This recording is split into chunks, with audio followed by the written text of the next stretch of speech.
Hola, buenas tardes. Bienvenidos a un nuevo webinar de Sanigía.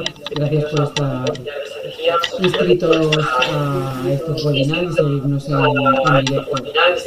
Como sabéis, estamos realizando con el doctor Daniel Capitán, al que también agradezco que haya realizado este trabajo y esté todos estos días aquí en directo con nosotros. Estamos realizando un monográfico sobre elevación sinusal. Lo comenzamos con el primer webinar el mes pasado, que habréis recibido para volverlo a ver si os lo habíais perdido. Y hoy tendríamos lo que sería la segunda parte o segundo webinar de este monográfico. Hoy el doctor Capitán nos va a hablar sobre la descripción paso a paso en la elevación sinusal, parte 1, donde tratará la técnica de osteotomos y técnica abierta. Os presento al doctor Capitán, para los que quizá lo conozcáis un poco menos. Él es licenciado en odontología por la Universidad de Barcelona en el año 2003.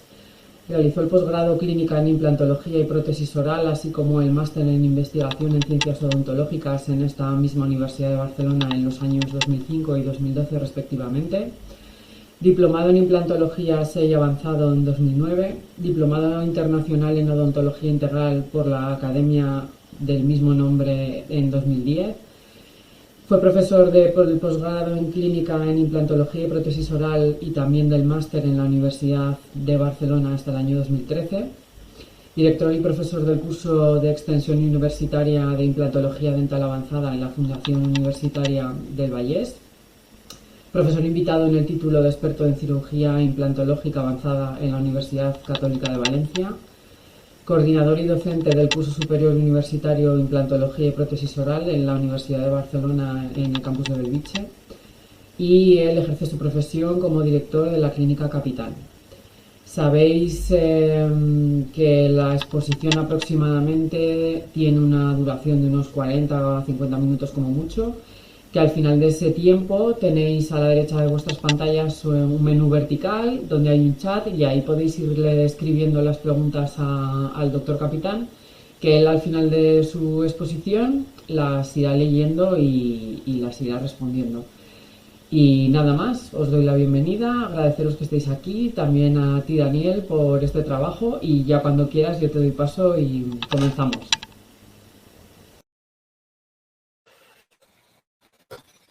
Muy bien, muchas gracias, Belén. Vamos primero a compartir la pantalla para que lo veáis todo bien.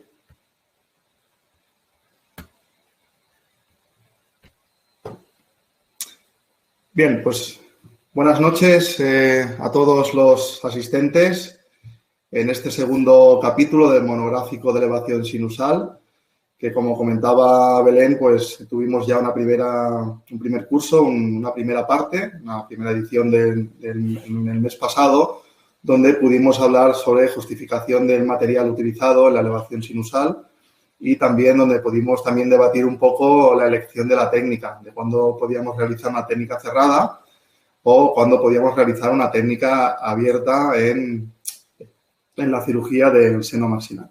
Quiero agradecer de nuevo una vez más a Sanigia por la oportunidad que me brinda en compartir con vosotros el trabajo que venimos haciendo con este tipo de técnica. Para mí siempre es un placer pues, compartir con compañeros y compañeras y siempre es un placer pues, estar de la mano de compañías como Sanigia que apuestan siempre por la formación y apuestan siempre por este tipo de cursos y que de forma online podemos llegar a muchísimos compañeros que estáis ahora mismo ahí al otro lado de la pantalla. Como os decían ahora mismo, tenéis en la parte de vuestra pantalla la opción de hacer preguntas a través del chat, que pues con total calma podemos después debatir y resolver al final de la presentación. Bien, el segundo capítulo de este monográfico de elevación sinusal va a ser un capítulo compartido con el capítulo 3, donde vamos a describir cada una de las técnicas que tenemos actualmente cuando manejamos el seno, tanto la técnica cerrada como la técnica abierta, pues vamos a describir el paso a paso en cada una de esas alternativas terapéuticas. Vamos a intentar describir no solo el paso a paso, sino también vamos a empezar a mostraros en el día de hoy un par de casos clínicos cuando hablemos de técnica abierta, y en el capítulo 3 ampliaremos esos casos clínicos para después acabar con casos clínicos mucho más complejos en el último capítulo, en el capítulo 4, y también resolver las posibles complicaciones que podemos tener cuando hablamos de elevación sinusal. Bien, como decíamos, el mes pasado pues pudimos debatir a nivel diagnóstico qué era lo necesario o qué era lo mínimo necesario que teníamos que tener a nuestro alcance para poder decidir cuál tipo de técnica era más adecuada, si un acceso crestal o un acceso lateral. Para ello dijimos que siempre hacíamos un estudio tomográfico mediante una férula radiológica y que después esa férula radiológica, como vais a ver a continuación, la utilizamos como férula quirúrgica para ubicar y diseñar nuestra ventana cuando hablamos del acceso lateral al seno maxilar. Actualmente, la simple exploración con ortopantomografía consideramos que está limitada a simplemente un estudio general del seno maxilar y a una ubicación general en el espacio, si ese seno está ocupado o aproximado, qué altura de hueso residual tenemos. Pero sí que necesitamos echar mano de esa férula radiológica y de un CBTC pues para poder debatir y poder decidir y poder estar seguros bien pues qué anchura tiene ese seno maxilar, la disponibilidad ósea que tiene ese seno maxilar, si tiene relación con alguna arteria alveolar superior media o no, etcétera, etcétera. Aparte de también poder diagnosticar evidentemente si tenemos algún tipo de ocupación sinusal, algún tipo de patología del seno maxilar. Veíamos también el mes pasado, y creo que es importante volverlo a recordar, porque seguramente hay compañeros que posiblemente no vieron el primer capítulo y se reincorporan hoy en el segundo capítulo. Simplemente yo os mostré un cuadro de toma de decisiones, que es el cuadro que utilizamos actualmente en la consulta, en la clínica del día a día, y es el cuadro que básicamente también enseñamos a nuestros alumnos en la universidad y en nuestros cursos privados. Pues es un árbol muy sencillo de toma de decisiones de cuándo realizar un acceso lateral o cuándo realizar un acceso crestal. Fijaros que hayamos hablado de dos clasificaciones muy importantes, como pueden ser la del doctor Misch y doctor Wang, pero que eran clasificaciones a día de hoy que para nosotros quedaban obsoletas, ya que a día de hoy tenemos implantes y longitudes y diseños de implantes que hace 10, 15 años atrás, cuando se realizaron ese tipo de clasificaciones para hacer la toma de decisión en la técnica quirúrgica, pues ahora esas clasificaciones actualmente han quedado obsoletas por ese cambio de diseño y de medidas de implantes. Bien, os hablábamos que habitualmente teníamos más dudas cuando teníamos una disponibilidad ósea alrededor de 5 o 7 milímetros del reborde alveolar. Era ahí cuando muchas veces tenemos dudas de cuándo realizo un acceso crestal o cuándo realizo un acceso lateral. Y muchas veces es complejo todavía de decidir porque nos estamos basando simplemente en una medida puntual de ese reborde alveolar mediante el CBTC. Y yo os animaba a incorporar un dato más a esa medida del reborde alveolar. Y os animaba a incorporar el dato de si teníamos dientes adyacentes o no teníamos dientes adyacentes a esa zona a rehabilitar. En base a esos dientes adyacentes, nosotros consideramos que cuando tenemos dientes adyacentes y una medida entre 5 y 7 milímetros de reborde alveolar, somos partidarios de realizar una técnica con acceso crestal o con osteótomos. Y cuando tenemos un extremo libre, nos sentimos más cómodos realizando una técnica de acceso lateral. ¿Para qué? Para poder colocar implantes de una longitud algo mayor a los implantes que podríamos colocar en este tipo de disponibilidad ósea mediante un acceso crestal. Vamos a ver hasta cuántos milímetros realmente podemos ser efectivos y podemos trabajar dentro de unos márgenes de seguridad cuando hablamos de acceso crestal, porque eso va a ser muy determinante en el momento de elegir entre un tipo de técnica u otro tipo de técnica. Sí que no teníamos dudas cuando hablábamos de igual o más de 8 milímetros, pues realizábamos un acceso convencional, es decir, con implantes sin manejar el seno maxilar o como mucho algún acceso crestal. Y cuando teníamos huesos inferiores a 5 milímetros, habitualmente nuestra alternativa terapéutica siempre se enfoca a un acceso con ventana lateral. Bien, el objetivo en cuanto al acceso lateral es el que veis a continuación. Es decir, tengo una disponibilidad de hueso que es insuficiente para colocar implantes y, por lo tanto, tengo que manipular la membrana de Schneider mediante el acceso a ese maxilar, mediante el diseño de una ventana ósea, para poder manipular esa membrana de Schneider, que todos sabemos que es una membrana extremadamente fina, alrededor de 0,3, 0,6 milímetros de grosor. Aquí tenemos la raíz, es decir, que muchas veces nos encontramos en situaciones donde hay raíces de molares, de premolares, tanto mesial o distal, que están relacionadas directamente con el espacio a tratar.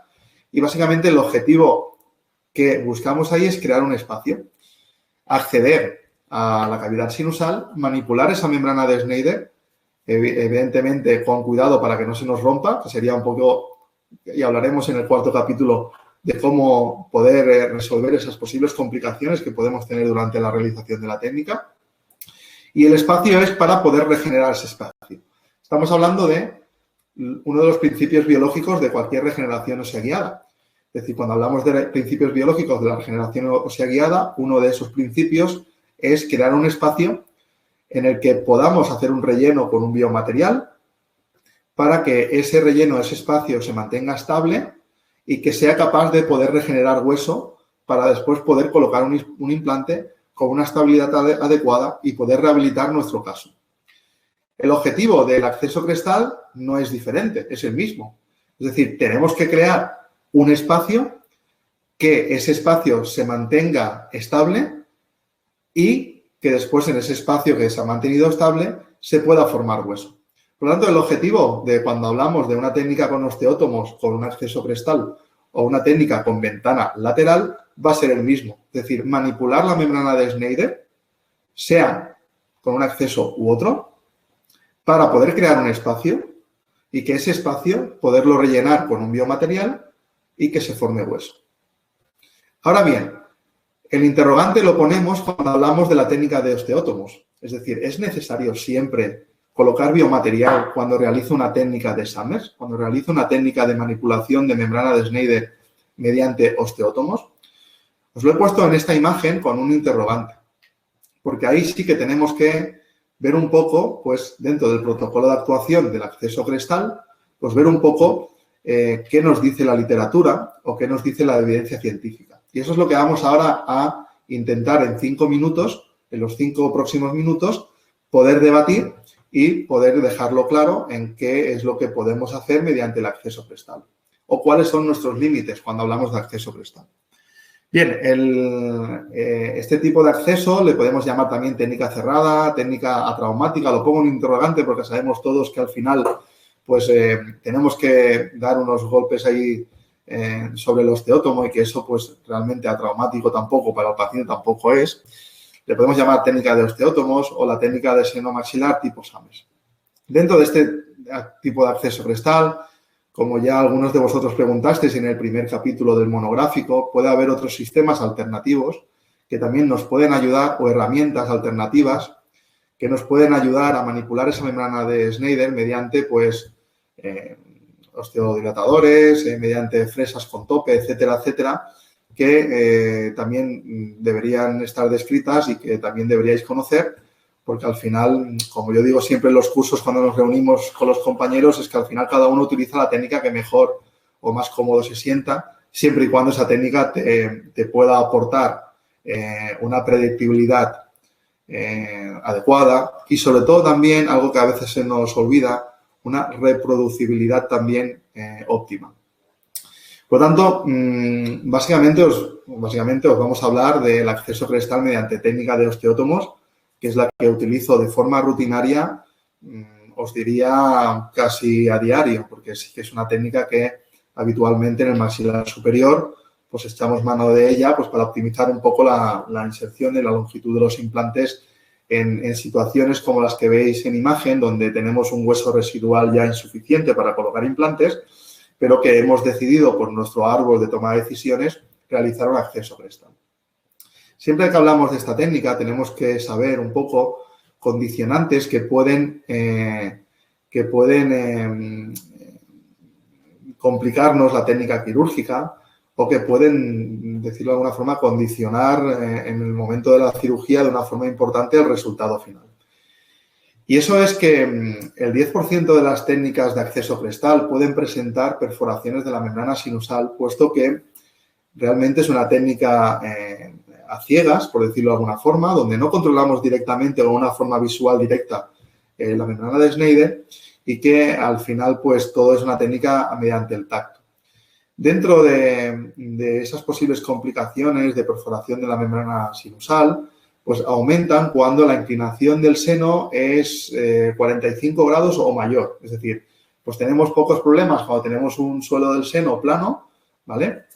Pero sí que tenemos mayor problema cuando el suelo del seno, la parte anterior del seno maxilar, viene en una inclinación de 45 grados o superior a 45 grados, porque eso significa que el osteótomo va a trabajar no de una forma plana, sin tensión, sino que va a trabajar de una forma más inclinada respecto al suelo del seno y eso puede crear puntos de tensión donde tengamos una perforación de la membrana de Schneider. Fijaros, os he hecho un poquito una simulación con un corte de un CBTC. Veis que tenemos una inclinación de unos 45 grados del suelo del seno maxilar.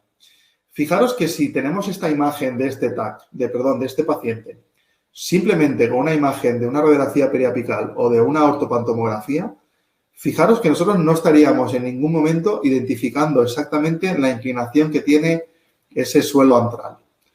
¿Por qué? Porque la imagen nos vendría desde vestibular, esa imagen periapical o esa imagen ortopantomográfica. Y por lo tanto nosotros estaríamos identificando una altura que tampoco es correcta porque el seno viene inclinado, por lo tanto, al no ser plano, la altura que tengo en la zona más anterior es diferente a la zona palatina, porque ese seno viene inclinado, y estaría perdiendo una información muy valiosa para poder tratar correctamente a mi paciente. Por eso, veis que tenemos un CBTC y veis que también ya damos una pista de lo que va a venir después con el acceso lateral, tenemos una férula radiológica que nos marca exactamente dónde vamos a colocar nuestro implante. Bien, ¿qué sucede en este caso? He decidido pues, poder realizar una técnica de osteótomos y fijaros, cuando yo voy a trabajar con el osteótomo va a llegar a un punto en que tendré que percutir para romper el suelo del seno y introducirlo dentro de la cavidad antral, pero sí que sabemos que en esa zona, es decir, hay una zona más distal que el osteótomo cuando esté percutiendo y estemos haciendo la fuerza, pues en esa parte más palatina, el osteótomo va a trabajar antes sobre el suelo antral que no la parte que tenemos más hacia vestibular. Por lo tanto, no está trabajando el osteótomo de una forma totalmente sin tensión porque estamos creando más tensión en la zona palatina. De ahí la importancia de conocer, cuando hablamos de la técnica crestal, este dato. ¿Qué inclinación del seno maxilar tenemos cuando va a trabajar el osteótomo? Y en función de esa inclinación podemos saber si tenemos mayor riesgo o menor riesgo de perforación de la membrana sinusal. Bien, ¿qué nos dice la literatura a nivel general cuando hablamos de accesos crestales? Pues que podemos ser seguros, podemos ser predecibles con aumentos entre 2 y 3 milímetros de altura. Por eso os decía, cuando hablamos de el cuadro de toma de decisiones, que cuando estamos entre 5 y 8 milímetros de disponibilidad ósea, podemos colocar implantes. Si tenemos 5, pues aumentamos 3 y colocamos implantes de 8. Si tengo 8 milímetros, podemos colocar implantes de 11, aumentando hasta 3 milímetros.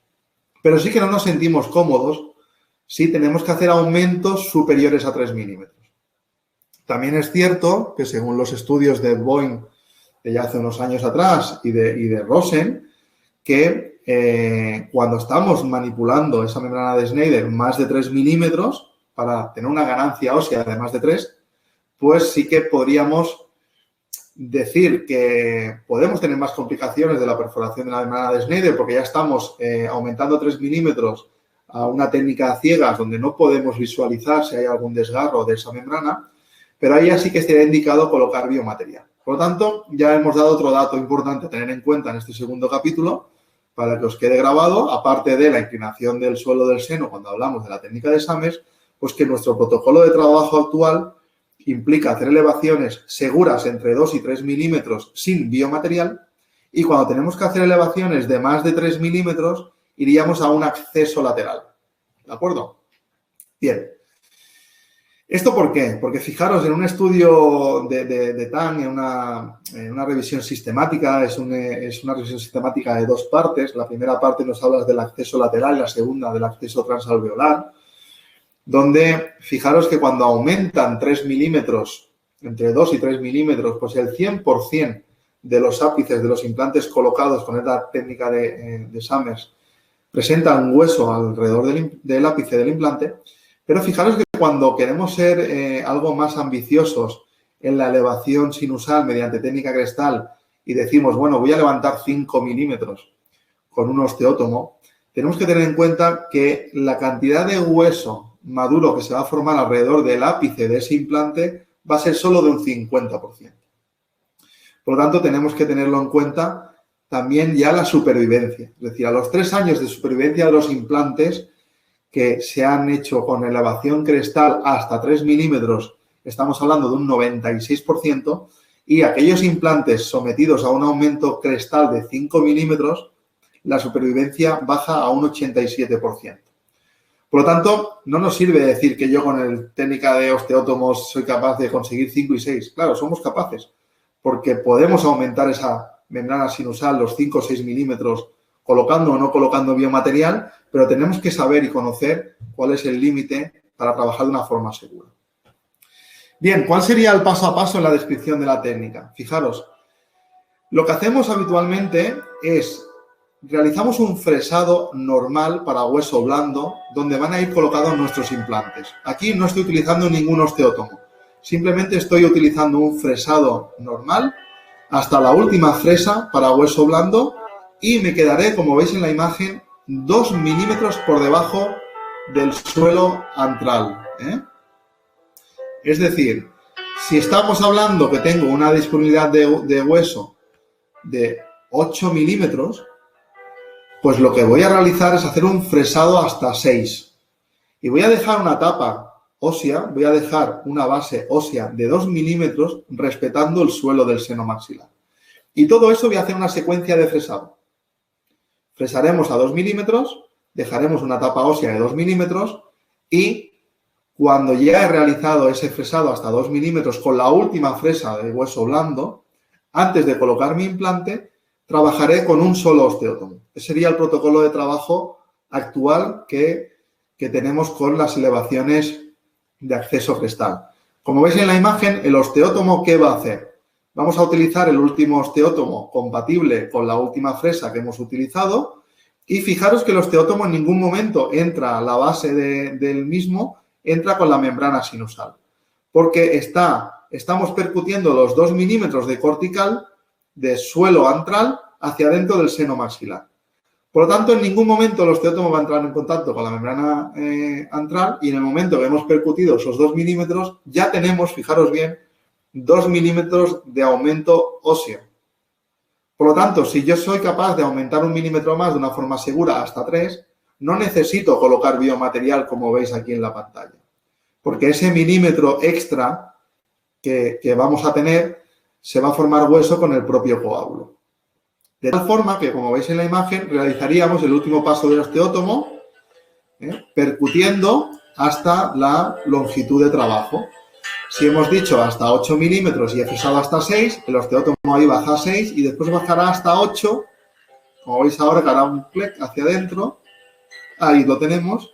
Hemos bajado hasta 8 y después el distal. Y ya está. El osteótomo, si os fijáis bien, ha trabajado básicamente 10 segundos, no ha trabajado más. Y en ese momento que tenemos la parte crestal, la tapa ósea dentro del suelo del seno maxilar, vamos a colocar nuestro implante y ese implante va a quedar anclado entre la cresta del reborde alveolar y el ápice del implante va a entrar en contacto no con la membrana de Schneider, no con biomaterial, como vemos aquí en la fotografía, porque hemos cambiado la técnica y no utilizamos biomaterial, como os estaba diciendo, sino va a entrar en contacto con la tapa ósea. Bien, ¿cuál sería el objetivo? Pues hacer ese aumento para poder conseguir de una forma efectiva el acceso lateral, crestal. Vamos a ver un vídeo un poco más en detalle, a modo de resumen. Fijaros, pasamos una primera fresa lanceolada, paso después una fresa de 2.3. La primera línea que veis es de 8 milímetros, veis que no llego a ella, seguramente tengo 8 milímetros de hueso crestal y estoy fresando a 6 aproximadamente. Paso a la siguiente fresa, fresa de 3.8, que es la fresa de hueso blando para un implante de 4.7, un TSV de Zimmer Biomet, vamos a colocar aquí en principio. Y ahora es cuando trabaja el osteótomo. Fijaros, la primera marca del osteótomo es de 6, baja sin ningún tipo de resistencia. Y después la siguiente es cuando ya tendríamos bajar hasta 8 y colocar ese implante. Fijaros que, básicamente, evidentemente el vídeo está editado, pero la técnica es muy sencilla, es decir, hago la secuencia de fresado y, oye, antes de colocar mi implante voy a trabajar con el osteótomo y bajo hasta la longitud de trabajo. Simplemente sería eso. Y esto es la primera parte que os quería mostrar en este segundo capítulo, es decir, cuál es el paso a paso en la técnica del acceso crestal. Y ahora miraremos el paso a paso en el acceso lateral, ¿vale? Pero fijaros, vuelvo a remarcar, protocolo sencillo, predecible y reproducible, sin biomaterial, siempre y cuando estemos hablando de aumentos hasta 3 milímetros, que es ese rango que nos sentimos nosotros más cómodos trabajando con el acceso crestal. Bien, cuando hablamos de acceso lateral, pues le podemos llamar de varias formas, técnica abierta, técnica traumática, sinus lift, evidentemente, o la técnica de Cowell Loop, pero que Cowell Loop sería un acceso mucho más anterior, cerca de canino, que sería un acceso que utilizan más los cirujanos maxilofaciales para tratar patología sinusal. Nosotros vamos a realizar un acceso más posterior, que sería un acceso con ventana de Tatum, que fue uno de los primeros autores que describieron la técnica mediante ese tipo de preparación de ventana de acceso, ¿no? Bien, vamos a hablar del paso a paso, teniendo en cuenta qué preoperatorio a nivel médico vamos a realizar a nuestro paciente, que consideramos que es una cirugía pues de una consideración algo más importante, algo mayor que no el acceso crestal, por lo tanto vamos a también hablar del preoperatorio. Después vamos a tener que diseñar dónde va a ir nuestra ventana. Eso es lo que vamos a intentar explicar bien cómo lo estamos haciendo actualmente. Es un punto muy determinante en el éxito del tratamiento, es decir, dónde voy a realizar el diseño de la ventana. Después voy a acceder a la membrana de Schneider. Voy a obtener hueso autólogo mezclado con hueso halo injerto tipo Biobank, como decíamos en el primer capítulo. Nos sentimos muy cómodos actualmente haciendo reentradas en 4 o 5 meses con este tipo de relleno, habitualmente un 30% de hueso autólogo y un 70% de Biobank, de halo injerto. Realizaremos el relleno de la cavidad hecha del espacio creado, como hemos dicho que el objetivo era crear un espacio del seno para poderlo rellenar. Y después acabaremos con un sellado para darle estabilidad mediante una membrana, en este caso veremos casos descritos con Lioplan, fijada con 2 chinchetas habitualmente que hacemos para que se mantenga estable. Eso sería un poquito el resumen del paso a paso que vamos a ver ahora. ¿Cuál es la premedicación que vamos a dar a nuestro paciente? Pues en pacientes que no son alérgicos a la penicilina, la pauta actual que tenemos recomendada es el Aumentine pues 2 días antes, y en pacientes que son alérgicos a la Aumentine, o mejor dicho a la penicilina, perdón, pues realizaremos un combinado de claritromicina y metronidazol, como veis a continuación. Bien, ¿cuál es la anestesia? Una vez tenemos al paciente sentado en el sillón, fijaros que la he marcado porque es muy importante realizar una anestesia a nivel de la eminencia del canino, buscando el infraorbitario. Tenemos que conocer muy bien la inervación y vascularización del seno maxilar. Y los haces del infraorbitario tienen un papel muy importante en la inervación del seno maxilar por toda su parte externa, porque podemos encontrar haces que vienen del infraorbitario que tapizan toda esa parte externa. Por lo tanto, si yo solo me limito a realizar unas infiltrativas cortas en vestíbulo de la zona del seno maxilar sin dormir toda la zona del infraorbitario, que en este caso para hacerlo tenemos que colocar una anestesia a fondo de vestíbulo con una aguja larga buscando en la zona del infraorbitario, pues si no realizo esa anestesia de una forma correcta, es muy frecuente que a mitad de la cirugía de elevación sinusal el paciente empieza a notar dolor. Entonces tenemos que ser conscientes de que es muy importante poder dar un bloqueo de esa zona infraorbitaria para poder trabajar de una forma más cómoda. Una vez hemos anestesiado al paciente y estamos hablando, como veis, del paso a paso, quiero que veáis todos los detalles que pueden ser importantes. Vamos a realizar solo una incisión crestal en el centro de la cresta y una descarga mesial en función del acceso que queramos buscar, que va a ser más mesial o no tan mesial. Pero vamos a realizar siempre una descarga a fondo de vestíbulo con el ángulo que veis en el dibujo a nivel mesial. Y aquí yo añadiría simplemente yo explico siempre a nuestros alumnos, una mini descarga, a modo que no llegue nunca a fondo de vestíbulo, porque si no estaríamos cortando toda la vascularización que viene distal a ese seno maxilar, que es de vital importancia dejarla 100% mantenida. Pero simplemente una ligera, insinuamos una descarguita de 2 o 3 milímetros, simplemente eso nos da voladizo del colgajo de una forma para trabajar de una forma más cómoda, simplemente para conseguir mayor voladizo del colgajo. Y bien, vamos un poco más a buscar la esencia de por qué es tan importante el diseño de la ventana, como decíamos anteriormente, ¿no? Fijaros que ante una situación como la que veis, podemos diseñar una ventana de acceso donde veis en el número 1, en el número 2 o en el número 3. Si yo preguntara y que cada uno levantara la mano de los que estáis asistiendo al curso, si hacemos un acceso u otro, seguramente habría disparidad de opiniones, porque realmente el hecho de decir si es mejor un acceso en número 1, 2 o 3, yo os diría que no lo sé. No lo sé porque no tengo ninguna referencia que me diga dónde voy a tener que colocar mis implantes. Entonces, el acceso, el diseño de la ventana me lo va a dar específicamente saber qué rehabilitación protética voy a realizar a mi paciente. En función de esa rehabilitación, saber qué implantes voy a colocar y qué longitud de implantes necesito para esa rehabilitación. Y en función de eso, voy a decidir dónde coloco mi ventana. ¿Por qué? Porque yo necesito referencias. Tenemos un reborde alveolar edéntulo, tenemos una neumatización del seno maxilar. Yo tengo que acceder a ese seno maxilar para manipular correctamente la membrana de Schneider. Y si yo me equivoco y hago un acceso muy distal, posiblemente me quede corto y no pueda colocar implantes en la zona mesial y también al revés. Por lo tanto, tengo que diseñar y ubicar exactamente dónde va a ir el acceso al seno maxilar. Y para eso nos podemos ayudar de referencias anatómicas. Por ejemplo, en este caso, pues tenemos aquí un defecto de la parte cortical en la posición del cuadro. Pues a nivel del CBTC, sé que distal al cuadro tengo el seno. Por lo tanto, aquí he diseñado la ventana en función de una referencia anatómica, pero no siempre tenemos esas referencias. Por lo tanto, ¿cuál será mi referencia? Fijaros qué sencillo. Mi férula radiológica que he utilizado para realizar el CBTC y tener toda la información previa antes de la elevación del seno maxilar, la voy a utilizar ahora como férula quirúrgica para ubicar correctamente dónde va a ir mi ventana de acceso. Simplemente eso. Y le vamos a llamar una cirugía de elevación sinusal protéticamente guiada. ¿Qué nos va a dar esa férula? Fijaros qué información tenemos.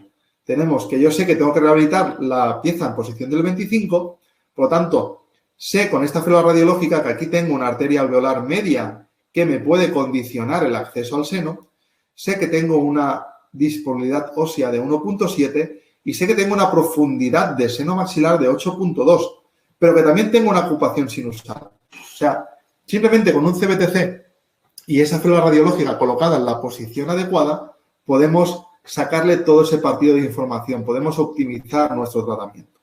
Y lo que decíamos, vamos a llamar a nuestras elevaciones sinusales protéticamente guiada. ¿Qué hacemos? Una vez tenemos la cirugía, hemos hecho el colgajo, mediante un lápiz estéril, vamos a marcar, colocando la férula radiológica, que también es quirúrgica, vamos a marcar en función de las mediciones que tenemos con el CBTC, dónde queremos el acceso del seno maxilar. ¿Cómo y dónde voy a realizar esa ventana? Vamos a resumirlo. Voy a pasar a esta imagen mejor, que lo vais a ver mejor. Fijaros, voy a hacer una comparativa entre una imagen radiológica con la imagen clínica. Tenéis ahí el diseño de la ventana de acceso al seno. porque nuestra célula quirúrgica nos ha dicho que justo ahí es donde tienen que ir los implantes. Si yo superpongo una imagen radiológica, la línea negra que veis es el suelo antral de nuestro paciente. Por lo tanto, el acceso que yo voy a hacer lateral al seno maxilar va a ser 2 milímetros por encima del suelo antral. ¿De acuerdo? 2 milímetros por encima del suelo antral, para asegurarme que estoy dentro de la cavidad sinusal. ¿Cómo realizo esa ventana cuando ya tengo claro el diseño? Pues fijaros, puedo utilizar turbina, puedo utilizar un piezoeléctrico, puedo utilizar rascadores, puedo utilizar sistemas alternativos como el sistema Masai, pieza de mano o una combinación de todas ellas, ¿no? Yo al final, pues sí que os tengo que decir que utilizo una combinación tanto del piezo como de rascadores, como de material rotatorio.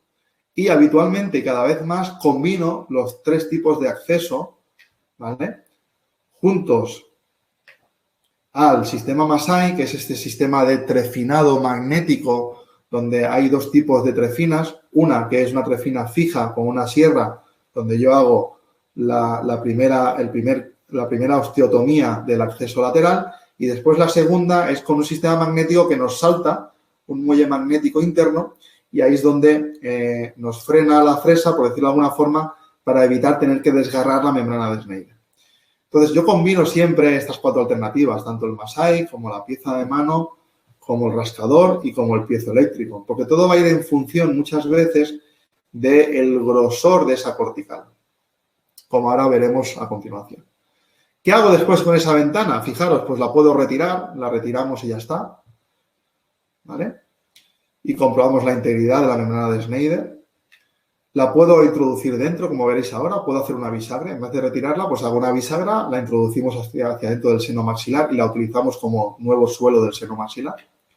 Hemos dicho que la podemos retirar, o hemos dicho que a lo mejor no tenemos ventana porque estoy utilizando un rascador. Bien, si hacemos una bisagra, tenemos que tener en cuenta de dejar una zona de la osteotomía incompleta, que esa zona nos haga de bisagra. Entonces vamos a hacer una osteotomía completa alrededor de toda la ventana de acceso, pero la parte más superior, para hacer una bisagra interna, la voy a dejar unida a la pared lateral del maxilar superior. También habría otra variable, y os intento mostrar todas, que es una bisagra externa. En vez de introducir la tapa hacia adentro, hay situaciones donde cuando la tapa es muy fina, que muchas veces no la meto hacia adentro, sino que la desplazo hacia atrás, hago toda la preparación interna del seno y después la recoloco.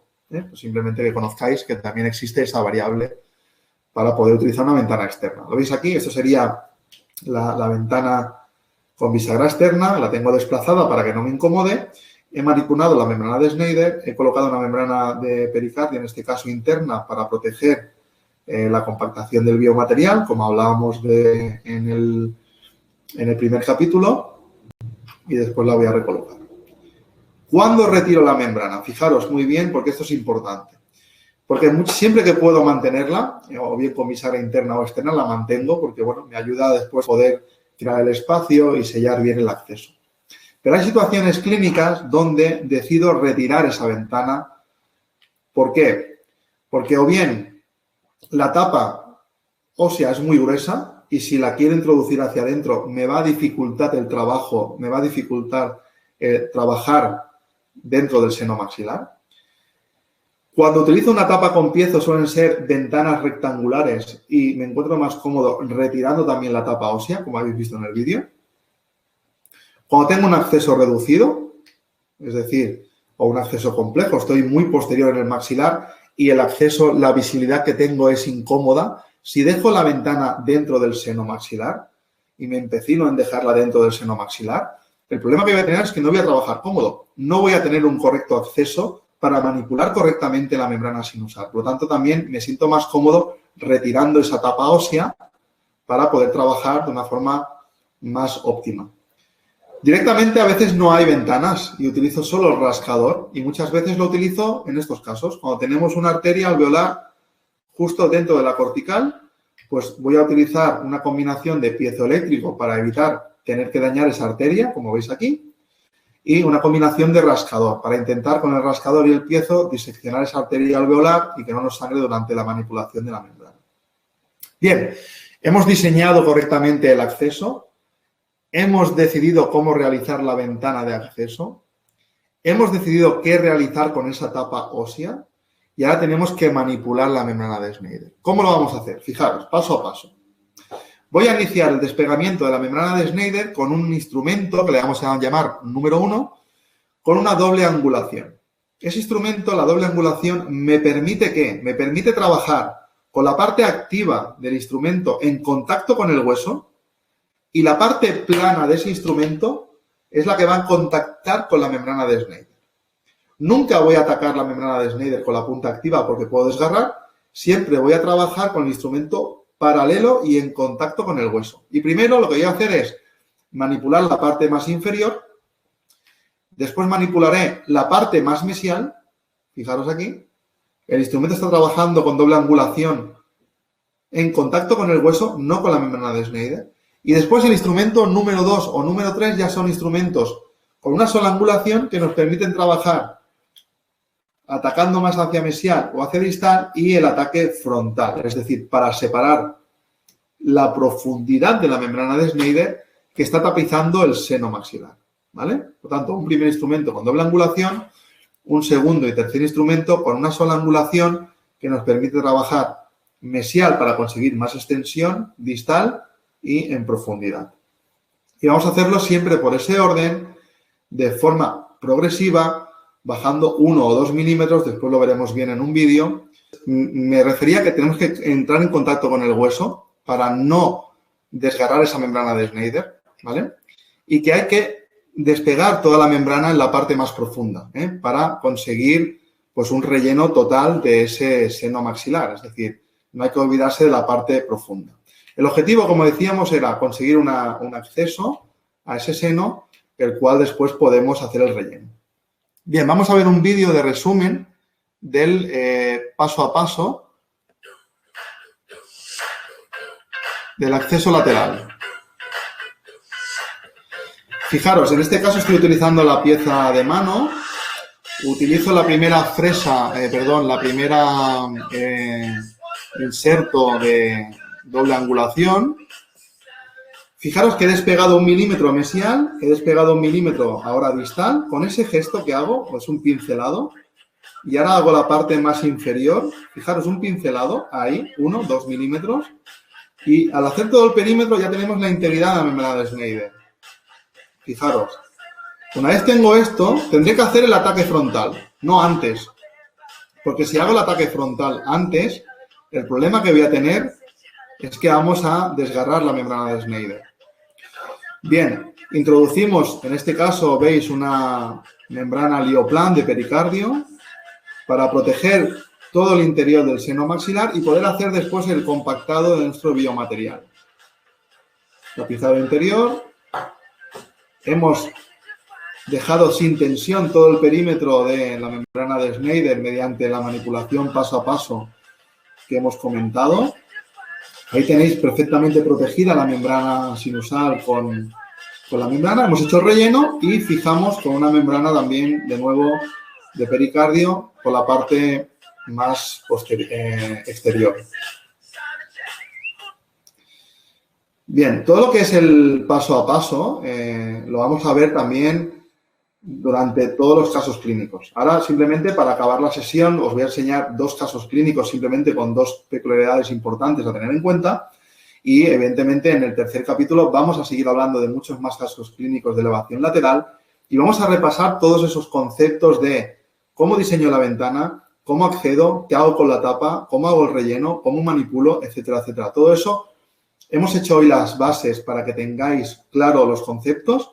Pero no os preocupéis, los vamos a repetir en el tercer capítulo, que va a ser muy interesante porque vamos a ver bastantes casos clínicos, cada uno de ellos con peculiaridades distintas.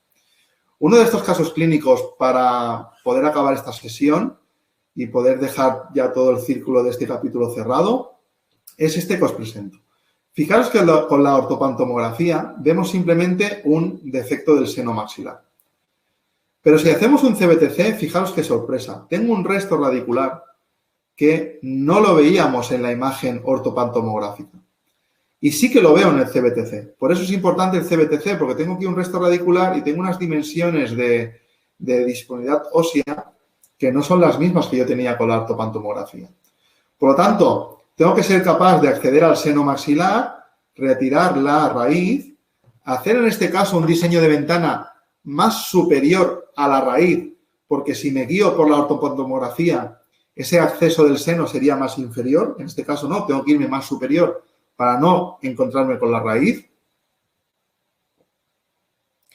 Hacemos todo el perfilado, en este caso con pieza de mano, hasta encontrar la parte azulada de la membrana de Schneider. Hacemos la manipulación de nuevo con el inserto 1, doble angulación, parte activa, contacto con el hueso, mesial, distal, profundidad, relleno, reentrada en los 6 meses, colocación de los implantes en la posición que protéticamente habíamos decidido y resolución del caso. El último caso que quiero compartir es un caso bilateral donde, fijaros que tenemos el edentulismo de esta zona del primer y segundo cuadrante, un CBTC donde nos muestra un seno maxilar poco profundo, no es muy profundo, un seno maxilar ventilado, con disponibilidad ósea mínima de 1,4 milímetros, muy poquito disponibilidad ósea. Realizamos un acceso lateral del primer cuadrante, donde también vemos la peculiaridad del caso, una ligera dehiscencia en la posición donde debería ir este implante mesial. Por lo tanto, simplemente es que cuando hagamos el relleno, con el paso a paso que hemos comentado, vamos también a hacer un relleno de esa dehiscencia y vamos a tratar un defecto combinado, un defecto de elevación sinusal con un defecto de dehiscencia. Por eso veis ahí una doble membrana. En el mismo paciente, en el segundo cuadrante, vemos la peculiaridad de algo muy habitual, que es que tenemos una arteria alveolar interna, que en este caso era intraósea. Estas arterias las podemos encontrar de forma intraósea, las podemos encontrar de forma interna a la tapa ósea o de forma externa a la tapa ósea. En este caso era de forma intraósea. Simplemente manipulamos el acceso normal, con el paso a paso que os he dicho de contacto siempre con la parte ósea. Y fijaros que ahí nos queda unida. En estos casos intento dejar la tapa, como veis, para que no haya un desgarro de la arteria. Si tenemos un desgarro de la arteria, veremos en resolución de complicaciones que no hay ningún problema vital para el paciente, evidentemente. Pero sí que es un problema porque nos incomoda la visibilidad y es algo más incómodo de trabajar si tenemos ese desgarro de la arteria durante el tratamiento. Por lo tanto, siguiente dato importante a tener en cuenta y anotar es que si tengo una arteria alveolar intraósea, voy a intentar siempre dejar la tapa ósea dentro del suelo del seno maxilar o intentar diseccionar esa tapa, diseccionar la arteria mediante rascando con un rascador la tapa de acceso y mediante el piezoeléctrico. En este caso se dejó con la tapa ósea interna, se hizo el relleno, colocación de membrana y resolución del caso del primer y segundo cuadrante. Este caso, para acabar esta sesión, es para que os fijéis la forma que decimos de champiñón, accesos laterales de seno maxilar en forma de seta, que nos indican en las imágenes radiológicas pues que hay una conservación total de esa membrana de Schneider al tener esta visión más en forma de seta. Bien, en principio yo quiero acabar ya esta sesión despidiéndome de vosotros. Nos veremos el día 22 de junio para el tercer capítulo. Como he dicho durante esta hora de presentación, es que vamos a de nuevo debatir y describir, mejor dicho, el paso a paso en la técnica de acceso lateral. Lo que hemos visto ahora lo vamos a volver a repetir en cada uno de los casos clínicos porque considero prioritario en ese sentido que queden claros esos conceptos de cómo manipular la membrana de Schneider. Os traeré más vídeos también donde se aprecia muy bien de forma directa cómo podemos manipular y trabajar esa membrana de Schneider. Os dejo de nuevo mi contacto directo, cursos@clinicacapitan.com, para lo que necesitéis, consultas, dudas que se os hayan quedado en este capítulo o en los dos siguientes. Cualquier sugerencia que tengáis, estoy abierto a todos vosotros y encantado de atenderos y contestaros. Os dejo también sobre todo las redes sociales a través de Instagram, por si queréis hacer seguimiento ahí. Y pues en principio despedirme de vosotros y ver si hay alguna pregunta que poder resolver en este segundo capítulo del webinar. Si me permitís voy al chat a ver si tenemos algo. Vale, a ver, como vais escribiendo, pues se me va quedando arriba y abajo. Aquí, Ever nos dice actualmente qué clasificación prequirúrgica se usa para elegir entre un levantamiento de piso transcretado o por ventana lateral. ¿Qué tan beneficioso puede ser proporcionar una clasificación que incluya todos los reparos de abdomen como tabiques, arteria?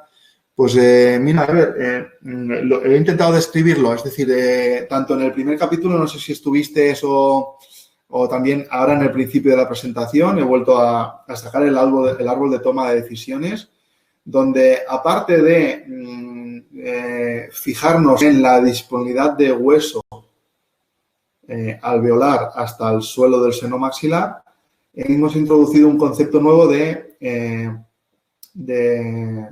si hay dientes adyacentes o no, o si estoy trabajando en un extremo libre o no.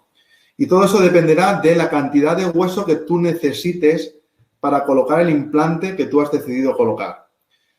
Teniendo en cuenta que ahí también nos tenemos que fijar si tenemos algún reparo anatómico importante cuando tengamos que hacer un levantamiento lateral, pues si tenemos tabiques, pues quizás sea una opción que para tener menos problemas con ese tabique, pues o bien si vemos que lo podemos resolver, lo resolvemos en el levantamiento lateral y si no, es optar por un acceso crestal. Pero siempre el acceso crestal está limitado, pues un poco en nuestra filosofía de trabajo, no quiere decir que sea lo más correcto o menos, pero quiere decir que en cuanto a la evidencia científica, así nos lo dicen, que podemos ser predecibles y reproducibles hasta 3 milímetros de levantamiento crestal mediante osteótomos sin perforar la membrana de Schneider. A partir de esos 3 milímetros, yo me siento mucho más cómodo realizando un acceso lateral. Entiendo que otros compañeros que no tengan experiencia en la técnica pues se sientan más cómodos utilizando un acceso crestal, pero considero que hay que saber las limitaciones de ese acceso crestal también. Bien, vamos a ver. Ever también nos pregunta en qué casos hace regeneración vertical del defecto, es decir, por fuera del seno maxilar. Pues mira, fíjate, esto lo vamos a ver sobre todo en el cuarto capítulo del monográfico, donde vamos a hablar de defectos combinados. Es decir, si solo tengo un defecto vertical a nivel del seno maxilar por una neumatización del seno maxilar en exclusiva, es decir, no tengo un defecto crestal vertical, pues voy a hacer simplemente un acceso intrasinusal y un relleno intrasinusal. Pero si ese defecto por la neumatización del seno va acompañado de un defecto crestal vertical debido a una extracción compleja, etcétera, etcétera, evidentemente tendré que hacer un acceso también para solventar ese defecto vertical. Y eso veremos en un par o tres de casos clínicos bien detallado cómo actualmente lo resolvemos mediante una sola cirugía sin tener que recurrir muchas veces a rama mandibular para hacer ese acceso vertical, esa regeneración vertical. Pero es muy frecuente encontrarnos defectos combinados, evidentemente. Vale, dejadme que vaya hacia arriba.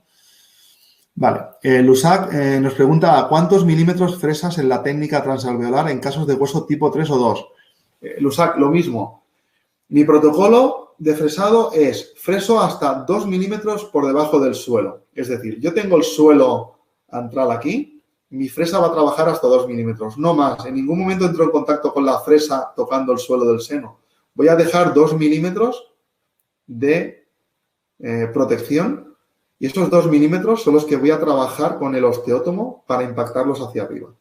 Sea un hueso tipo 2, sea un hueso tipo 3 o sea un hueso tipo 1, el protocolo va a ser el mismo. Porque voy a fresar con una fresa inferior a la última fresa que el sistema de implantes me aconseja para colocar ese implante. Es decir, voy a tratar todos de una forma llana, que nos entendamos y que quede claro, como si fuese un hueso tipo 3, para hueso blando. Que de hecho es el hueso que vais a encontrar habitualmente en la zona posterior con neumatización del seno maxilar.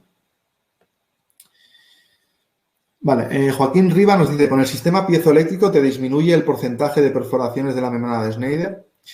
Mira, Joaquín, el tema del piezoeléctrico, yo lo utilizo únicamente para hacer el diseño del acceso de la ventana.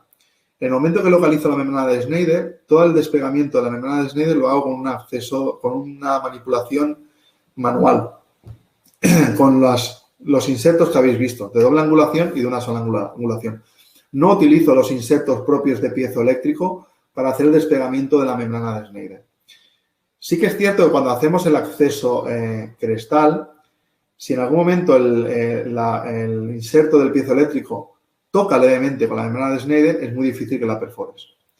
Si ese toque lo haces levemente con una fresa de turbina o una fresa de tungsteno, con una pieza de mano o una turbina, pues es muy frecuente que puedas desgarrar. Entonces, cuando hablamos, y así también nos lo dice la evidencia, no solo la experiencia clínica, sino la evidencia nos dice que el acceso de la membrana de Schneider con una preparación de la ventana con piezoeléctrico conlleva menos perforaciones de la membrana sinusal, pero sí que es cierto que si hacemos una preparación interna de despegamiento, desinserción de esa membrana sinusal mediante técnica manual o piezoeléctrico, no hay diferencias significativas, porque ya es sensible a la presión que tú hagas. Por tanto, si yo cojo un piezo y hago una presión directa sobre el seno, evidentemente voy a romper la membrana de Schneider. Si soy cuidadoso, no voy a perforar. Pero si soy cuidadoso con la técnica manual, tampoco voy a perforar, teniendo en cuenta lo que os decía de en contacto siempre con el hueso. Eso lo vamos a repetir en los siguientes capítulos, ¿eh? Antonio nos dice que gracias. También os doy las gracias a vosotros, Antonio, a todos los compañeros que nos estáis escuchando. Ever me pide si puedo poner en pantalla ese árbol de toma de decisiones, por favor. Mira, Ever, hacemos una cosa porque puesto que por tiempo el curso está orientado a hacer la presentación clínica, ese árbol lo mostré en el primer módulo, lo he mostrado hoy también al principio. Te invito a que me envíes un email a cursos@clinicacapitan.com, porque si no ahora me tendrías que hacer compartir de nuevo la pantalla, volver a las preguntas, y por respeto también al resto de compañeros, creo que podemos resolver la duda tú y yo. Yo estoy encantado en enviarte una captura de pantalla al email que tú me indiques. No hay ningún problema. Y también me comprometo en el tercer episodio volver a mostrar ese árbol de toma de decisiones, que de hecho es la base de lo que tenemos que saber para poder decidir cuándo hacer un acceso lateral o crestal, ¿eh? Lázana me dice que excelente, muchas gracias. También gracias a vosotros. Vale, Omar, cuando hay inflamación de la membrana, ¿cómo se procede? ¿Procedemos de manera habitual o damos pauta antibiótica? Experiencia cuando hay una disponibilidad de 5 minutos, por ejemplo. Gracias. Felicitaciones por la exposición, muy clara. Vale, Omar, pues mira, gracias también a ti por la pregunta y por la opinión. Y decirte, cuando tenemos inflamación, supongo que consideras cuando hay una ocupación sinusal o un tipo mucocele. La pauta es hacer una premedicación 15 días antes con Aumentine para intentar reducir esa ocupación y esa inflamación mucosa de la membrana de Schneider.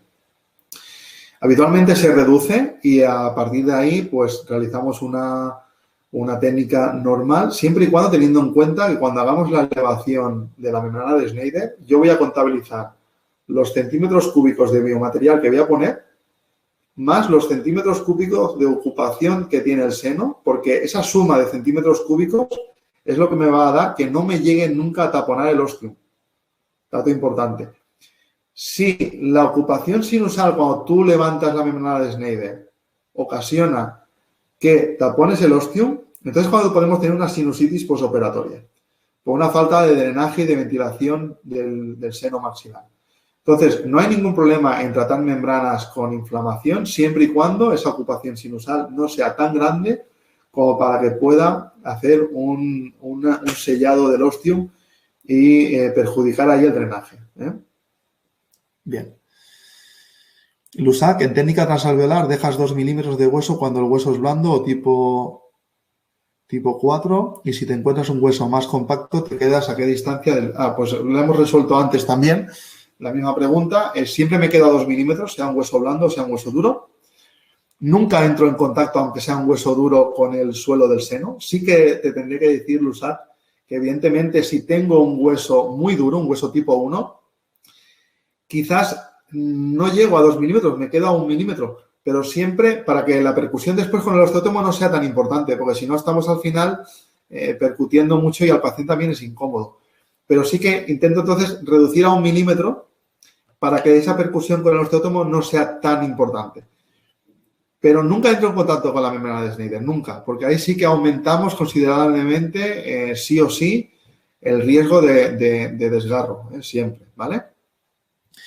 Carlos, muy interesante, muchas gracias. Gracias a ti también, Carlos, gracias a todos de nuevo por estar ahí, detrás de la pantalla, igual a Narciso. Vale, Paola igual, gracias. Vale, esto ya hemos contestado. Bien, pues en principio creo que no hay más preguntas. Hemos respondido a todas. Vale, Lusac, ¿qué forma, si hay otra pregunta, qué forma de punta de osteótomo recomiendas?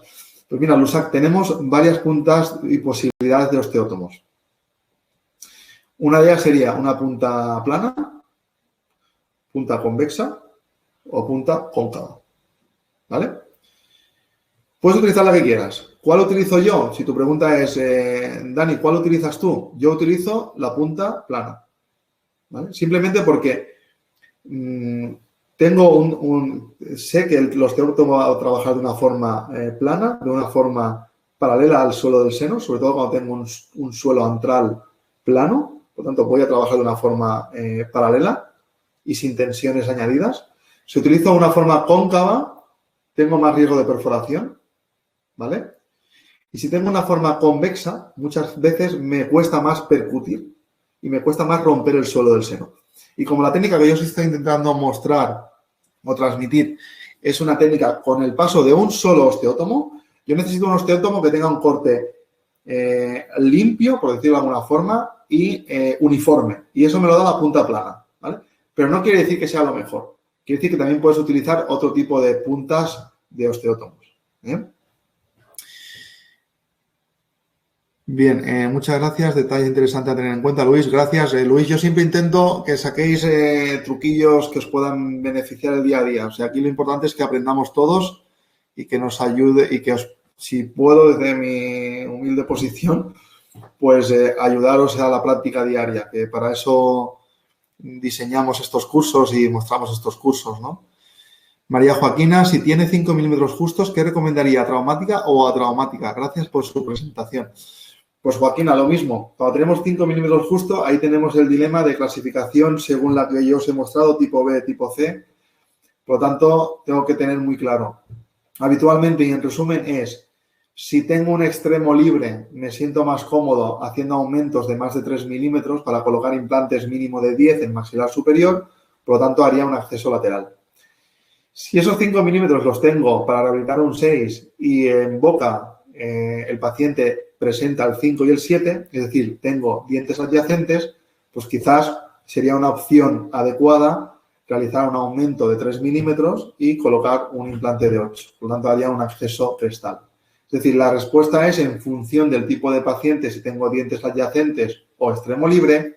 Y también, como comentábamos anteriormente en el turno de preguntas, también voy a tener en cuenta si decido un acceso lateral, si ese seno de por sí presenta mayores factores de riesgo o no, porque también me van a hacer optar por un tipo de técnica u otra.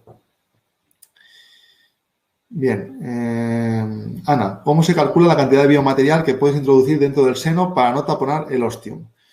Bien, Ana, mira, habitualmente y cada vez más yo utilizo un sistema de software de planificación de tratamientos y el sistema de software, cuando realizo CBTC en la consulta, tenemos CBTC aquí en la clínica, y realizo una exportación DICOM de las imágenes del CBTC al sistema de software con el ordenador de la clínica. Y ese software me permite calcular exactamente, aproximadamente o exactamente, cuántos cc's, cuántos centímetros cúbicos necesito de biomaterial para poner el implante de las dimensiones que yo haya elegido. Eso sería una forma más concreta de hacerlo y yo cada vez lo hago más así. Si no dispones de ese software o no dispones tampoco de la herramienta para poderlo hacer, pues simplemente es una orientación a tener en cuenta en que habitualmente para un diente unitario y con un seno que no sea muy profundo, es decir, con senos inferiores a 10 milímetros de profundidad, con 1,5 centímetros cúbicos tendrías suficiente. Si estamos hablando de más de un implante, pues podemos hablar entre 3 o 4 centímetros cúbicos como máximo. Pero nunca coloco más de 4 centímetros cúbicos como máximo, habitualmente en el 99% de los casos de elevaciones de seno. Cuenta que el ostium lo tenemos muy arriba. A mayor, evidentemente, a mayor atrofia maxilar completa del paciente, más cerca va a estar el ostium, porque más defecto vertical lo vamos a tener. Pero tú eso ya lo puedes interpretar en el CBTC sin problemas, ¿eh? Vale, María José, y es la última pregunta por lo que veo, María José Pérez. Si a la vez de elevar la membrana se desea condensar el hueso, ¿cómo hace la secuencia de fresado y osteótomos? Vale, mira, María José, habitualmente lo que te he comentado, aunque tenga un hueso blando, voy a realizar un tipo de fresado simplemente para hueso blando. Es decir, imagínate que vamos a colocar el implante de 4.7. Pues la última fresa va a ser de 3,5 o de 3,8. Pero nunca voy a colocar una fresa mayor porque te va a quedar el implante sin estabilidad. Si tú te encuentras que realmente tienes un hueso muy, muy blando y que pasas la primera fresa y esa fresa se hunde, pues me plantearía el utilizar más osteótomos para, aparte de realizar con el osteótomo la preparación, pues estoy condensando hueso mediante el trabajo del osteótomo. Pero son casos muy, muy concretos. Son casos muy concretos y habitualmente en posición muy posterior, donde el hueso es muy poroso. Pero habitualmente lo resuelvo siempre con un fresado inferior. Si el hueso es más blando, me quedo 2 fresas por debajo. Si el hueso no es tan blando, pues me queda una fresa por encima, en función del sistema de implantes que utilicéis. Yo también utilizo un tipo de implante que es cónico y eso me ayuda también a osteocondensar cuando estoy introduciendo el implante en el lecho. Bien, ahora sí que no tenemos más preguntas. De nuevo, quiero agradeceros a todos, porque sois un montón de gente conectada. María Isabel Rivera pregunta si se puede volver a ver la conferencia. Eso, ponte en contacto, María Isabel, con Sanigía, con los compañeros, ellos te dirán cómo hacerlo. Agradeceros a todos que estéis un martes a estas horas, después del día de trabajo, conectados. Os invito de nuevo el 22 de junio, de aquí a un mes, a ver el tercer capítulo, que os prometo que va a ser súper interesante, con nuevos trucos y con nuevos detalles que seguramente la idea es que os ayuden en vuestra práctica clínica. Gracias de nuevo también, aparte de vosotros, a Sanigia y nos vemos pronto. Saludos a todos. Gracias.